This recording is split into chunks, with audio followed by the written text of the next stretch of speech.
Day 12 is now in the books, and we are just 7 days away from finding out who will be the one come the very end. And it was a very interesting day for the block.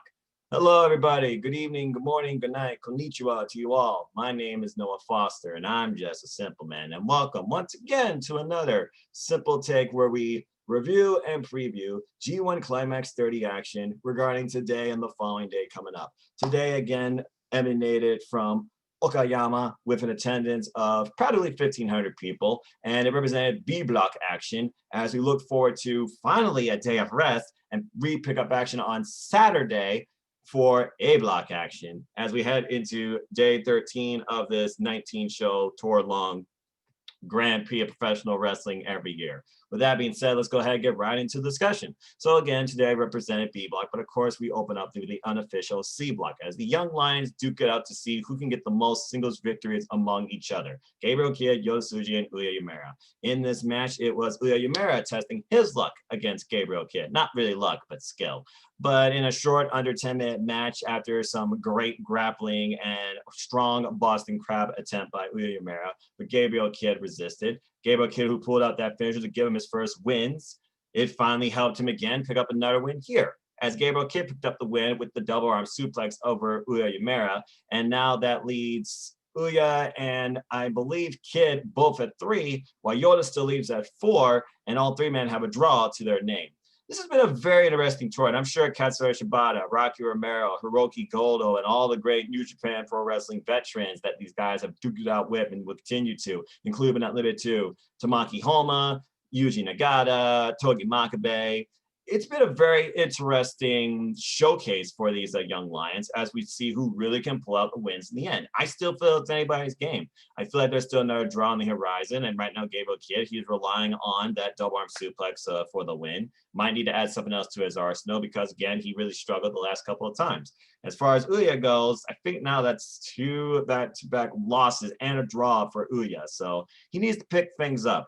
But this was a pretty good opening start to this show, which leads us straight into B block action for the day. And I come to you, by the way, 6:38 p.m. Eastern Standard Time, Thursday, October 8th, during what really is a dead period of work. And boy, am I tired.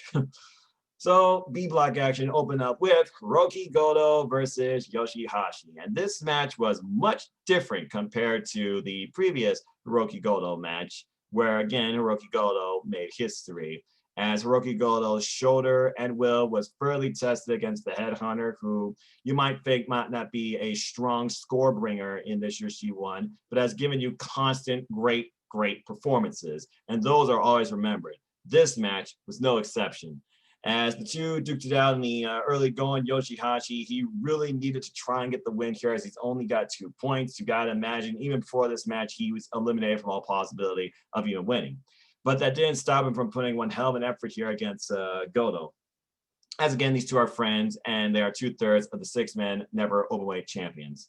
After short arm scissors and some harsh strikes, Goto, of course, hit a backdrop suplex to slow down momentum and get the upper hand over the Headhunter, though. But then the Headhunter, he countered back, literally stalling Goto with a some wild stiff changes and chops followed by an Uchi Garoshi out of nowhere. As Goto tries to once again try and misdirect Yoshihashi's momentum, both men run into the ropes, but then Goto's lariat, it takes the Headhunter out, followed by a recoil, and Yoshihashi was closing in for the win with a dragon suplex and double knees, and finally puts in the butterfly lock. And this was the focus, I felt like, that really could have been the difference between winning and losing for Goto and Yoshihashi, as again, the butterfly lock really exploits that injured shoulder that Goto has. But to Goto's credit, he kept fighting through it, and he does make it to the rope. Goto refuses to submit, even after Yoshihashi notices and tries to turn it into a different move with a young blower and Kumigaroshi. Still not enough. As this match continues, he goes for karma, but Goto finds a way out of it, delivers the GTW, and then literally both men are battling up to each other's feet. Trade forearms. Yoshihashi, though, he clearly gets the better of Goto in this exchange with a stiff right arm and a lariat that drops Goto. But Goto somehow gets back up. He slaps Yoshihashi, hits a brutal kick, channeling his warrior spirit, and finally hits the GTR, for the win in a very aggressive, competitive opener, 1, 2, 3, that went nearly 15 minutes. And Hiroki Goto now moves forward with 6 points while Yoshihashi remains at 2. You gotta admire the heart and the tenacity of Yoshihashi with every match he's given us in this G1. Each one of his matches, I would say, have definitely been a must-watch, to say the least. Even if he literally is 1-5 at this point, we're gonna look back on Yoshihashi's performance and be like, hey, I could definitely see that guy in the G1 again. And kudos to Hiroki Goto, who still is very much alive. Last year, he said the G in G1 stands for gold, stands for Goto. I don't necessarily say the same thing here, but I definitely would not count him out at this point. I feel like anybody at this point with 6 points has a chance of winning. Not a clear chance, but some sort of chance. Speaking of chance, you don't take the chances with this guy in this next match. And I have to imagine how much my anxiety really built up during this, because I believe this was Toru Yano's longest G1 match to date, as Toru Yano and submissions master Zack Sabre Jr. They duked it out. What's funny is in the very beginning, you see literally Toru Yano taking out rolls and rolls and rolls and rolls of tape. It's like, okay. Yano promising a clean fight. You never get a clean fight with Toru Yano. Don't ever trust that guy. Anyway, as this match continues, Yano and Zack Sabre Jr., they engage in actually some good wrestling, just really focused wrestling. Some grappling in the beginning. And of course, we know Toru Yano is no guy when it comes to submissions, as Zack Sabre Jr. truly exploited Toru Yano's weakness in that effort. But Toru Yano, of course, he exploited Zack Sabre Jr.'s short temper, got him out to the ring, and used everything at his disposal, included not limited to a corner pad, followed by an abdominal stretch, ground out to twist counter that nearly got Zack Sabre Jr. the 3 count. Both men bowed into the outside, where Zack Sabre Jr., he got to the guardrail, and then a new on the road tape. Toru Yano pulls on the road tape, literally tapes Zack Sabre Jr. to a chair, where it's almost like one of those puzzles where you gotta try and fit it through the hole. And Zack Sabre Jr. nearly lost to give me a count out. Figure out a way to get the chair in between the barricade, gets in the ring by a count of 19. Oh my gosh, in heaven. As the ref tries and helps Zack Sabre Jr. untaped from the chair, basically, we literally finally get Zack Sabre Jr. getting the better of Toru Yano following this.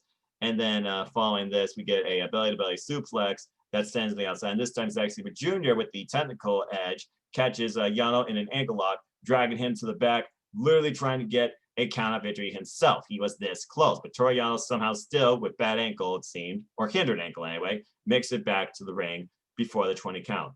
As Yano still yells, begs for forgiveness, and tries to fight back in this to score some leverage with a flash pinfall victory attempt, Zack Sabre Jr. was able to counter with a 3-quarter Nelson for a 2 count, and literally Yano's trying to think up every trick left to him, including the turnbuckle pad to help escape a submission hold. It wasn't enough, as Yano tries to kick Zack Sabre Jr. low, not once, not twice, but 3 times. Zack Sabre Jr. had enough of these mind games, enough of this madness, as it went over 10 minutes. Finally catches Toru Yano in a vicious heel hook and figure 4 hybrid leg lock, and forces Toru Yano to tap out. 1, 2, 3. Thank God. The mad run of Toru Yano seems to have been stopped in its tracks now these last 3 matches, and I could not be happier, as Toru Yano sits now just at 6 points, but Zack Sabre Jr. sits at 6. In the name of professional wrestling, we need some sort of sanity, some sort of equalizing to Toru Yano's madness, and these matches right here, they were a definition of that. And I'll admit, this was actually a pretty good match, fun as always. Toru Yano, he's one of those that make me laugh. I should answer that in the WrestleJoy tweet too. I'll do that after I get off work. Anyway, works dazzle. Anyway, and yeah, I thought it was a pretty good match. And Zack Sabre Jr. is still very much alive in this now. He's got 6 points, and he still has to face Tanahashi, Juice, and Yoshihashi. As again, after today, everybody has 3 matches left in both blocks respectively. So again, it's still anybody's game. Anyway, as we move on from there, we go into a real match of technical wrestling and striking, as it was Cold Skull Sonata taking on Enta, with of course the briefcase that had a little note on it, and literally the briefcase, it does come into play later in the match. But before that, these two start out slow, literally trying to counter one another and test each other's jaws. Literally, Kenta tries to target Sonata's neck, delivering elbows and knees, the back of the neck quite frequently to slow down Sanada, but Sanada, he finds his way through with a headlocks and a backdrop. As momentum was in Sanada's favor, he finally was able to put Kenta in the friggin' Paradise Lock. And, you know, he's the one with the key. Okayama crowd was happy about that. Okayama, by the way, one of the brightest venues, I swear. They really keep those lights on. I guess it is a gym, though.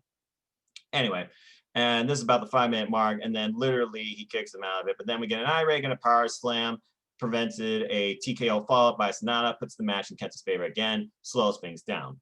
But then Kenta takes firm control after Sanada tries to do a dive, gets stopped in his tracks. Then we get a green killer for a 2 count, close near fall, and then double stomp to Sanada following that. As the two try to exchange pinfall attempts, Kenta first goes for, of course, the kill, GTS in this case, go to sleep, but then he tries to go into his submission game over, Sanada gets free, and then Kenta, he tries to keep up momentum, but then basically gets finally caught in a Sanada TKO when Sanada finally tries to set up Skull End. But Kenta finds a way to squirm free. It's really impressive how long Skull End takes to apply firmly, but also how innovative people escape it or prevent it from being fully locked in. And it was at this point where Sanada Skull End, he was unable to lock it in on Kenta. Kenta was able to send his opponent to the referee. Referee's down. And this is when, of course, Kenta relies on all possible tricks, including that red briefcase. But before he could further damage that red briefcase with Sanada's skull, Kenta receives the briefcase other side to his face via Sanada drop kicked. That backfired, now didn't it? Then Sanada went for the moonsault, but Kenta was able to bring the knees up. So we did not have a similar finish to last match. Kenta then tries to go for the go sleep once again, but Sanada was able to counter it. And after a series of roll-up attempts, the Okada bridge gives Sanada the 3 count. And Sanada was able to beat Kenta and continue his momentum, which I'm very happy about. Again, really good back and forth match. Kenta's trying to do whatever he can to win. It's been a rough run for Kenta right now with two consecutive losses now. He literally stays at 4 points. I have to imagine you got to come out the G1 at this point. So all he could do is try and play spoiler maker, including to Tetsuya Naito. So we'll have to wait and see if he does that on behalf of himself or on behalf of Bullet Club or even on behalf of Evil. And Sanada, he's very much still alive in this thing as he goes up to 6 points. Potential to end this thing with 12 points. Could be a tiebreaker down the horizon. We'll have to wait and see. After all, he does hold the biggest victory so far in this G1. The only victory over Tetsuya Naito. Keep that in mind as he is still our block leader. With that being said, let's go into Tetsuya Naito's match. As Tetsuya Naito and Juice Robinson, they put on match of the night, in my opinion. What an incredible affair. And what an incredible eye-opening match to what Juice Robinson truly has become and can bring. There are those matches during the G1 where you don't look so much as the victors, but you look at the effort and the results and the after respect. And despite the way we know Tetsuya Naito is, with all the subtle jabbing he did during the match and afterwards, you got to imagine Tetsuya Naito, he respects Juice Robinson, and he expects the crowd in New Japan to do the same. I think they did after this. Really great back and forth competitive match. As these two, they start out really slow. Tetsuya Naito taking his time, taking off his all white attire, and Juice Robinson just warming up the corner like, take your time, take your time. You know, we're all tranquilo, tranquilo. And when the bell finally rings and the two lock up, we start with a deadlock and a Russian leg sweep and senton the sense. Naito to the floor, Juice Robinson in the other going, where the guardrails, of course, the most used weapon in all New Japan Pro Wrestling and the most effective, I would say, really put the match early in Juice Robinson's favor. But Naito, he was able to reverse that momentum when they got back in the ring, throwing Robinson off with Tijeras, and then literally bouncing Robinson's head off on the outside steel, working the neck, and literally starting to mock Juice's, like jabs and stuff like that. Applies a full Nelson with his leg and remains in firm control with back elbow strikes, working once again on Juice Robinson's neck. Robinson, he prevents a neck breaker though and lands a vicious spine buster, and we're only 10 minutes in and it feels like this match is just beginning. As this match continues, there's of course DDT, followed up by Juice Robinson. But then Naito, he's able to connect later with a drop kick. And then literally Naito, he gets rolled up into Puma Blanca, trying to land Gloria, but Robinson was able to counter out of that into a full Nelson Slam and Cannonball in the corner, finding the mark, warming up the crowd. Robinson, we'll rock yo. It really seems like fans were going to Robinson's favor at this point, as Robinson was getting his traditional jabs off, and literally we're at the 15-minute mark. He was looking for a superplex, which he did connect, followed by a jackhammer, but only for a 2 count. As the two continue to duke it out, he finally tries to go for one of his most effective finishers, Pulp Friction, followed by a juice box, though. Both moves, of course, were countered with a ridiculous Poison Rana, slap the mat down its tracks. Yeesh. And then we get a top rope Frankensteiner from that point, and it looks like he was about to finish off Juice Robinson with a Destino, but he gets caught in a power bomb instead. And then Naito and Robinson, they mock each other. Considering the long history, I'm not surprised one bit. Tried a little bit of game of one-upsmanship psychologically versus physically only. And they fought up to each other's feet and literally were just wailing into each other. This match going into another gear. Juice Robinson closing in so close for the victory after hitting left hand of God. Still goes for Pulp Friction, couldn't do it. We get one Destino, not all of it, but it was enough to put the match in Naito's favor to set up for the full Destino following that. But Juice Robinson kicked out. And Naito couldn't believe it. One more emphatic Destino, and he now has a 4-point lead over everybody at this point as Tetsuya Naito gets the win in a very competitive match against a very game Juice Robinson. And this match went 25 minutes. Absolutely incredible. Juice Robinson on the run of his lifetime, I would say, this year, especially in this G1. He does sit now at 6 points, but I say he definitely gave Tetsuya Naito one of his toughest matches in this G1, if not the best match so far. As Tetsuya Naito right now, with just the one blemish regardless, he still leads now with 10 points. A 4-point deficit at this point over everybody else. It truly feels like in the finals of the B block, Tetsuya Naito has a very strong chance of taking this and trying to define his own destino towards Wrestle Kingdom. Really good match, though, and of course, we had a standing ovation, not only from the Okayama crowd, as, of course, Tetsuya Naito subtly mocked him, but also, like, just laid the hand over his forehead. I don't know if that was intentional or not. But even after Tetsuya Naito's long gone, still mocking Juice. Juice finally gets up, standing ovation and applause from the Okayama crowd, and even earned Milano's applause. That's when you know you've earned respect, folks, okay? Juice Robinson, definitely a top-tier player. Well done, sir. Well done. Which leads us into our main event. Oh, and by the way, before the whole Kenta Sanada thing, we of course had our intermission with the music, but I feel like that's self-explanatory. It's always after the first 2 matches of G1 action. We go into our main event as the ace of New Japan, Hiroshi Tanahashi, takes on, once again, Evil in another G1 Climax rematch. But again, you have to imagine this is a different Evil. The ace, still the same as always, but definitely you don't count him out. But you can't count out the X factor in Dick Togo. And if it wasn't for Dick Togo, this match would have had a much more significant, different result.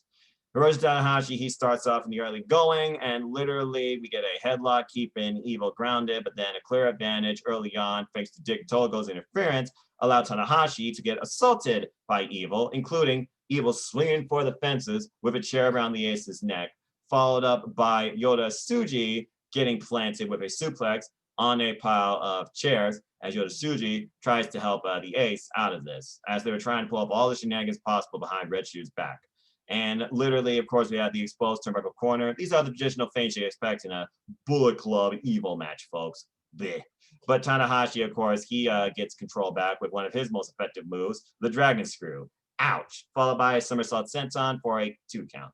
Then Evil, he tries to use his own wrestling ability, which I will never discount him for. Huge German suplex, fisherman buster, stop Tanahashi's momentum altogether, including a use of an Irish whip into the exposed turnbuckle corner. He definitely used this at least a couple of times to slow down the ace as well. Gets a 2 count following this offensive fury. As Evil continues to try and follow up with the Darkness Scorpion, instead, there was a yank of the ace's ear. Tanahashi plans to try and counter this into a cloverleaf. Has him for the cloverleaf for quite a period of time, nearly has him up vertically. then tries to wrench back on Evil's back. But of course, Evil is a much different opponent versus his previous opponent, which we all know was Kenta. Much more body mass to Evil. Anyway, as this continued, Dick Togo, once again, he came into play. There was another dragon screw, though, in the ropes that was just agonizing Evil as he set up the clover leaf. But of course, Evil, he was able to get the best of the ref, and the ref was down at this point. Dang it. As this continued, though, with cowardice aside, Evil basically tried to do everything he could against the Ace, but the Ace fought back, countering Darkness Falls with a sling blade at the 15-minute mark. And then Tsuji at ringside was holding Dick Togo back. I'm like, this is the moment. Go for it. A high five flow connects, and then he looks to finish him with a Texas clover leaf. But again, this is the point where the ref gets knocked out. And then all hell breaks loose as Dick Togo comes in the ring and tries to choke out the Ace with the steel wire. But the Ace refuses to fall to that and was able to break free of it, following 2 sling blades for a near fall. And another high fly fall was to set up the match finish. But Togo was able to throw a chair at the Ace and then literally crotched Tanahashi on the exposed corner. Talk about broken dreams. Ouch. Evil was able to make up recovery time from this and then lands a huge superplex, and then Darkness Falls, but the Ace refuses to quit. He kicks out of that, and the crowd rides on the Ace, but all of a sudden, things go dark and silent, and everything is Evil, and Evil wins 1, 2, 3. Damn it. Tanahashi, so freaking close. But again, the freaking X Factor every point of this match. Dick Togo, Evil Dick, freaking allowed Evil to get the win here and keeps his chances of winning this G1 alive now as he moves into second place with 8 points, while Hiroshi Tanahashi stays at 6. So honestly, looking at this B block, it might literally come down to Tetsuya Naito versus Evil again.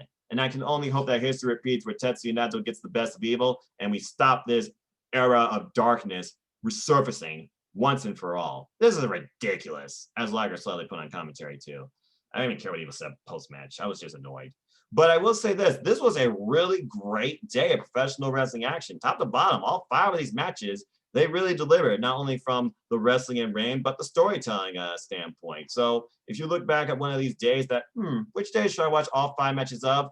I would definitely pick this as one of the top 3, if I were to be honest with you.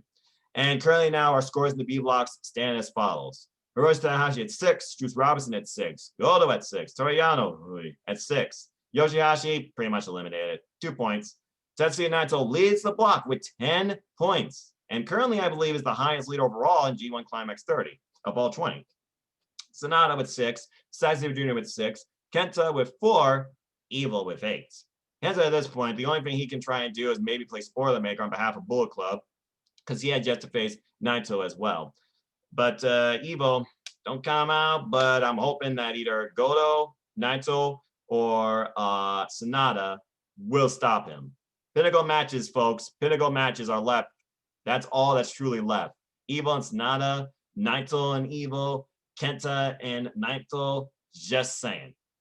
With that being said, that concludes B block action. Let's go ahead and look forward towards the next day of G1 Climax action, day 13, which, ladies and gentlemen, I might add, sets up the final week of G1 Climax 30. We're entering the home stretch. It's do or die for many people, period. As we now go to Osaka, A block action, and we have some very unique matches ahead. Well, let's go ahead and look at them. Well, first off, of course, with the C block, we have the next Young Lions bout. It will be, once again, an all NJPW dojo affair, as Yota Tsuji and Uya Yamera, they go at it again. Yota Tsuji, who has 4 wins, 2 losses, 2 draws on this tour. Uyemura, 3 wins, 4 losses, 1 draw this tour. Singles record overall in both these young men's careers against each other. 10 wins, 6 losses, 22 draws in Tsuji's favor. And right now, Tsuji holds more momentum against his opponent, Uyemura, with 2 wins, 1 loss, 1 draw. Now, here's the thing. The last time these two meet, we ended up getting a draw. Are we on the verge of doing that again? These two will literally unleash everything at each other. Yoshihashi with that effective spear, Uya Yamera with an effective Boston Crab, and both these men will literally test each other's wills, duking it out to be the higher one of the pride. to put this in like etymology type terms. I look at this match and I figure out the fact Yoda right now, he's up on both Kid and Ouya by 1. But if he goes up another deficit, you got to imagine Yoda as your lead pick. And I'm not just saying that because he's heavily endorsed by the Ace and being trained by the Ace. Also wants to face Hiromu Takahashi because he just thinks he's a great wrestler. But Uemura, I keep going back to it. He has the aspiration. He wants to take on the king, Minoru Suzuki. And I really wonder if that could happen. The bottom line is this. The future is very bright for all 3 of these young lions. But as far as this match goes, who do I see pulling ahead? Do I see Ouya tying? Do I see Yoja pulling ahead? Or do I see a draw? I'm going to say that, and this is their 5th meeting again, because last one was in Yokohama. And again, these 2 went to Hiroshima. Umeda needs to win, though, I feel like. I feel like desperation could be a great strength, but also could be your downfall. But I'm going to go for it. I'm going to say that Uemura gets the win here, and we'll see what happens. Now we move into G1 Climax action for the A block, as it's one of my all-time favorite professional wrestling, New Japan Pro Wrestling, and G1 Climax performers. The Stone Pit Bull, Tomohiro Ishii, sitting at 6 points, takes on Jeff Cobb, who sits at 4. And I have to imagine if Jeff Cobb don't win this, his G1 chances of winning are over. In singles action, though, it all favors Ishii, who has gotten the better of this Hawaiian juggernaut their last 3 singles outings, including a previous G1 match last year. Jeff Cobb, though, has been extremely impressive, of course, with his hybrid grappling ability and heavyweight power stance. But we know Tomohiro Ishii, he will adapt to whoever he's facing and just wants to bring out the best possible fight with possibly as much violence and physicality as possible. I look at the Olympian, I look at the Stone Pit Bull, I wonder who's going to win when these 2 collide. I'm just going to go with history and say that my boy, Tomohiro Ishii, gets the win. This should be a really good competitive opener, which leads us into a very interesting match. And again, based on who wins or who loses, some of these people are going to be limited for contention. This guy, he's got nothing to lose. But I do wonder what could happen during this match, as it's an all Bullet Club affair with your boy, the leader of Bullet Club, the Switchblade, King Switch Jay White, with 8 points, faces Togyopen, Yujiro Takahashi, 0. But this is their first ever singles meeting. Yujiro tried during this G1 and has had a couple of good matches, but he has not had a single win yet. I look at Jay White, who had a strong J1 to begin with, but you wonder with Gato maybe overstepping his involvement, has it been a hindrance to Jay White, who has dropped 2 big losses. But then I look at the fact this is Yujiro Takahashi, this is Bullet Club. I wonder where Yujiro stands. Does he stand by Evo and Kenta? Does everybody stand by Jay White still? Do you wonder if there's a betrayal angle coming up in Bullet Club, which is tradition as we've seen across eras? But I think about the Switchblade era, and I don't see it ending here this year, especially with Jay White's score and what he's been doing at JPW Strong, leading the likes of GLD and Hikuleo. But then again, GLD, they are the deal makers. I look at this match, and honestly, I can only say for one thing, this is a chance for Yujiro to impress why he is in Bullet Club, not just because of Pizza and Bad Fale. So I feel like this could be very competitive. This could be one of the biggest shockers in G1, keyword could, but I honestly don't see it happening. I see Jay White putting him away with the Blade Runner. But I sense Yujiro is really going to try and show us something different here. Just saying. I'm sure it'll be a competitive, mutually respected bout too. They are both Bullet Club, so too sweet. With that being said, we go into our next match. A pinnacle one, as it is Will Ospreay, who sits at 8 points, taking on the Holy Emperor. Taiji, who sits at 6. In previous singles bouts, it's 2-1 in Taiji's favor. Taiji has gotten the better of the aerial assassin in more of their singles matches. Ospreay was able to beat Taiji, though, at the end of 2018 when they were both hunting for Never Openweight Championship gold. But since then, they have not really had a one-on-one encounter.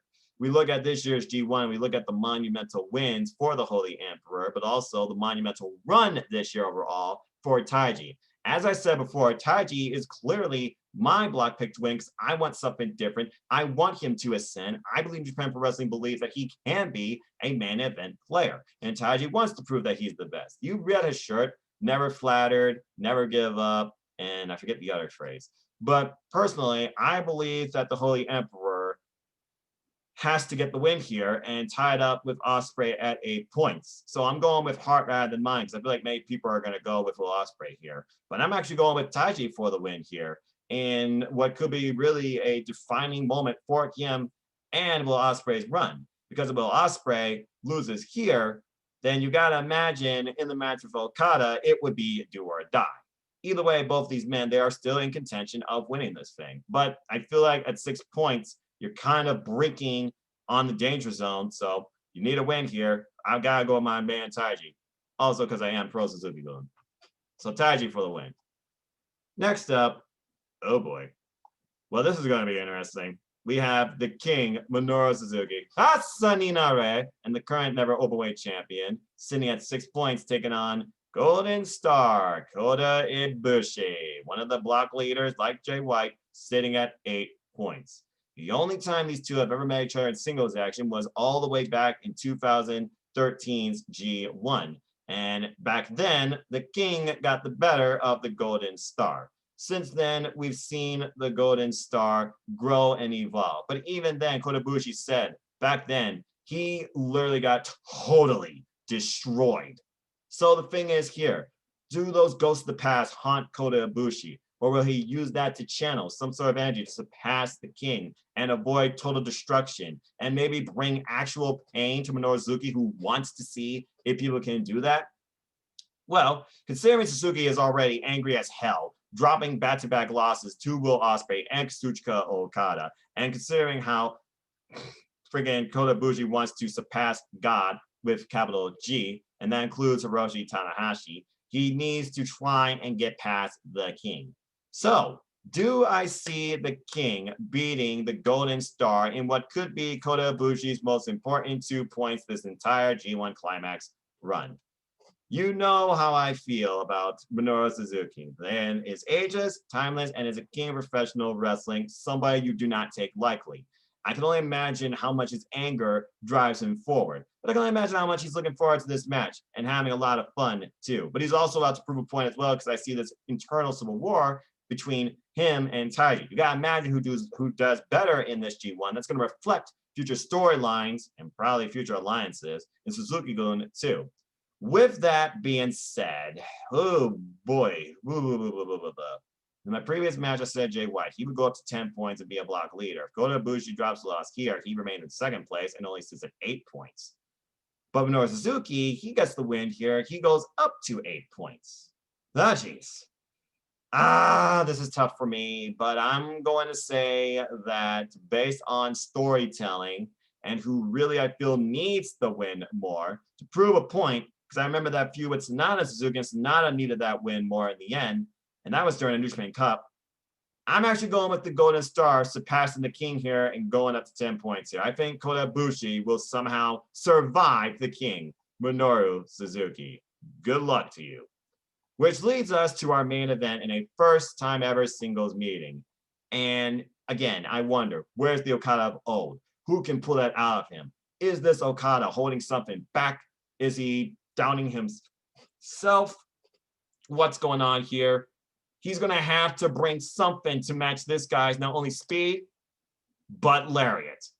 Rainmaker, Kazuchika Okada, also a block leader with 8 points, takes on Rampage Dragon for the first time ever in singles action, Shingo Takagi. Shingo Takagi coming off his biggest win to date as a heavyweight under New Japan Pro Wrestling, beating Kota Ibushi in the main event of the last show. You wonder if history can repeat, and can he beat the former longest reigning IWGP heavyweight champion of all time? We've seen subtle teases of Okada getting to the point of frustration that his money clip has not gotten the job done, and he's had to rely out of desperation on flash pinfall attempts. He's going to have to really bring something different here against this one, because this isn't a guy that's a king of grappling. This isn't a hybrid athlete that's a great grappler and striker. This is a super fast striking man, tested and endured by will, the likes of Tomohiro Ishii. So Okada's going to have to bring literally his A game if he wants to win this match here. This might be one of the longest matches in G1 Climax to date, if we get the Okada that I think. Or it could be one of the biggest shockers in history, because we're in Osaka, And Shingo Takagi could beat Okada and move up to 8 points. Again, Okada's in a comfortable spot.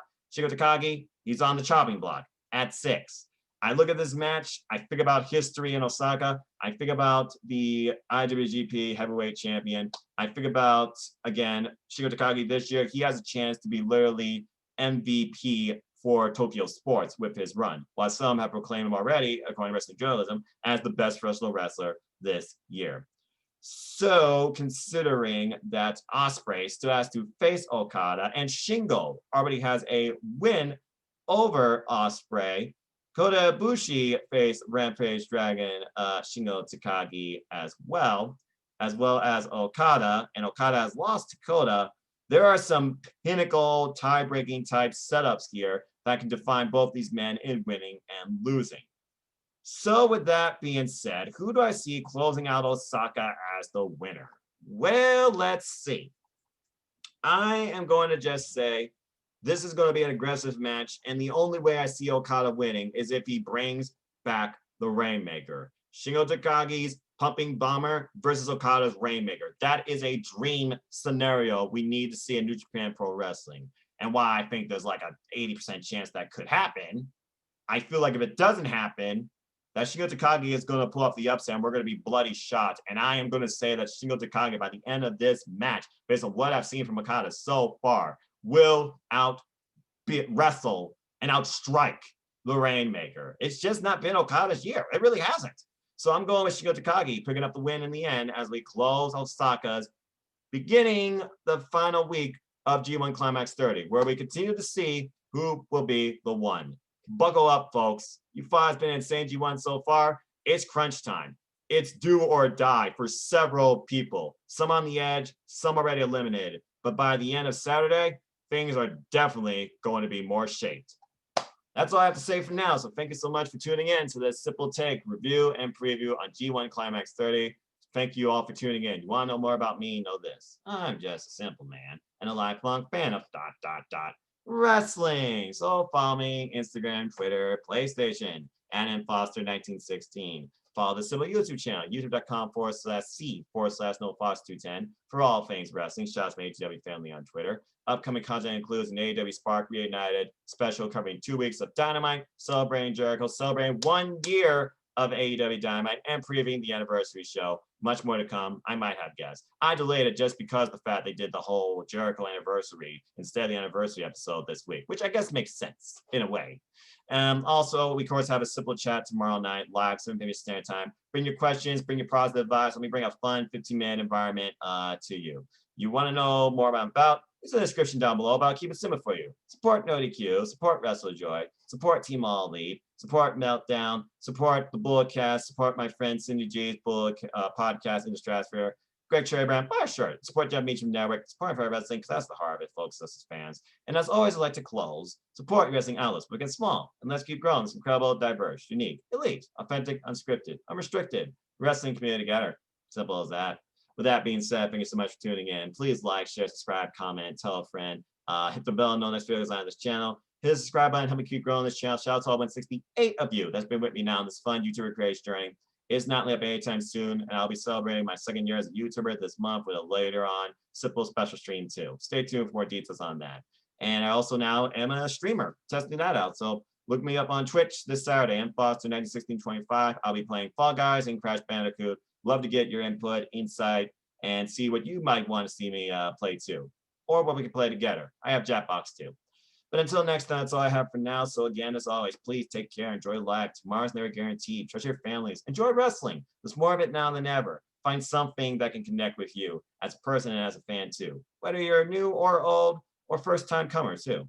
And until the next video, where I'll be doing so much more stuff, podcasting with my boys in the sauce, discussing NXT or NXT UK, and who knows what else. And we get ready for Bound for Glory, Hell in a Cell, and so much more this month. And the NJPW Strong Finals tomorrow.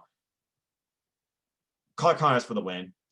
I just hope you all, again, be positive, be safe, wear a mask, take care, have a wonderful night or day, wherever you might be in this world. Ukigenyo, sayonara.